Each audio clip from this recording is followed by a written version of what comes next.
আসসালামু আলাইকুম বন্ধুরা, আশা করি সবাই ভালো আছেন। আজ আমি আপনাদের সাথে শেয়ার করব চিকেন রোস্ট রেসিপি। মাংসগুলোকে ভালো করে ভেজে নিই, এরপর পেঁয়াজ মরিচ ব্রাউন করে ভেজে নিব। তাতে রসুন বাটা, আদা বাটা, জিরা বাটা, বাদাম বাটা, স্বাদ মতো লবণ, ধনিয়া গুঁড়া, সামান্য পেঁয়াজ বাটা, সামান্য একটু সস স্বাদ বাড়ানোর জন্য দিয়ে মশলাটাকে একটু কষিয়ে নিই। ভেজে রাখা মাংসটা দিয়ে দিব, তেলের মধ্যে একটু কষিয়ে নিব। সামান্য একটু পানি দিয়ে মাংসটাকে আরেকটু কষিয়ে নিই।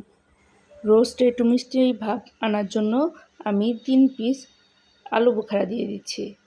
মাংসটা কষানো হয়ে গেলে পরিমাণ মতো পানি দিয়ে দিব।